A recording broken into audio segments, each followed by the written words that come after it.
Welcome to RTV. నేను సహస్ర. ప్రస్తుతం మన ఆర్టీవీ స్టూడియోలో రెహమాన్ గారు ఉన్నారు. ప్రముఖ వాస్తు జ్యోతిష్యులు. అయితే కేవలం జ్యోతిష ఆస్ట్రాలజీ కాకుండా రెహమాన్ గారు మరొక ప్రాముఖ్యమైనటువంటి శాస్త్రాల్లో కూడా ప్రవీణులంట. మరి అవేంటో తెలుసుకుందాం. నమస్తే సార్. నమస్తే అమ్మా. రైట్ సార్, మీరు అన్ని శాస్త్రాల్లో నిపుణులు కదా. అయితే పెళ్లి తేదీ అనేది జీవితం మీద ఎటువంటి ప్రభావితం చూపిస్తుందంటారు? మ్యారేజ్ డేట్ బాగా లేకపోతే మైండ్ మెచ్యూర్ కాని పిల్లలు పుడతారు. అయ్యయ్యో. మ్యారేజ్ డేట్ బాగోకపోతే భార్యాభర్తలు విడిపోతారు. అసలు అంతా లైఫ్ అంతా మ్యారేజ్ డేట్ మీదే ఆధారపడి ఉందమ్మా. రేపు పిల్లలు ఎలా పుట్టాలి అంటే ఈ మైండ్ మెచ్యూర్ కాని పిల్లలు పుట్టడం, హైపర్ యాక్టివ్ పిల్లలు పుట్టడం, వీటన్నిటికీ రీజన్స్ మ్యారేజ్ డేట్. ఈ భార్యాభర్తల మధ్య అనుకూలత లేకపోవడానికి కారణం మ్యారేజ్ డేట్.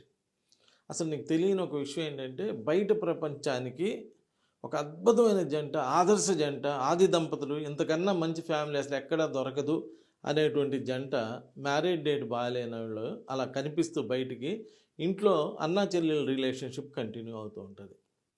అసలు మ్యారిటల్ లైఫే ఉండదు. ఇలా ఎన్ని కేసులు చూశాను. Marriage date is the most important in the life. మీరు ఏ విషయంలో జాగ్రత్తలు తీసుకున్నా లేకపోయినా, అయినా మీరేమి వందల పెళ్ళిళ్ళు చేసుకోరు కదమ్మా. ఒక పెళ్ళి లేకపోతే 2 పెళ్ళిళ్ళు, వాటిలో కూడా జాగ్రత్తలు తీసుకోకపోతే ఉపయోగం ఏమున్నది అని నేను అనేది. కొంచెం జాగ్రత్తలు తీసుకొని పెళ్ళి అంటే 100 ఏళ్ల పంట అన్నారు. అటువంటప్పుడు మీరు చేయాల్సింది ఏంటంటే ఒక పంతులు గారి దగ్గరికి వెళ్ళి పంతులు గారిని అడిగి మంచి ముహూర్తాలు తీసుకోవాలి మీ డేట్ ఆఫ్ బర్త్ల ప్రకారం.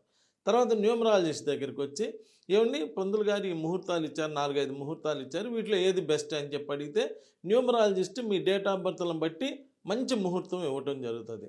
ప్లస్ ఏ డేట్లో పెళ్లి జరగకూడదు, అదే చెప్తున్న మైండ్ మెచ్యూర్ కానీ పిల్లలు పుట్టడం, విడాకులు రావటం, ఈ నంబర్లు అందరికీ కామన్.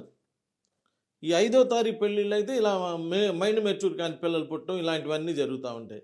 అలానే 8వ తారీఖు పెళ్ళిళ్ళు అయితే ఫైనాన్షియల్ డిస్టర్బెన్సెస్ వస్తాయి. ఫైనాన్షియల్ డిస్టర్బెన్సెస్ ఆటోమేటిక్గా ఫ్యామిలీ లైఫ్ మీద డిస్టర్బ్ అయిపోయి విడిపోవటం ఇలా జరుగుతుంది.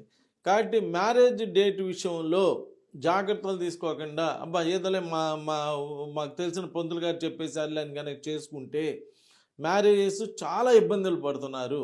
పెళ్ళంటే 100 ఏళ్ల పంట కాబట్టి దయచేసి నన్ను కానీ లేదా మీకు నమ్మకం ఉన్న ఆస్ట్రో న్యూమరాలజిస్ట్ని కలిసి మ్యారేజ్ డేట్లు ఫైనల్ చేసుకోండి. Thank you.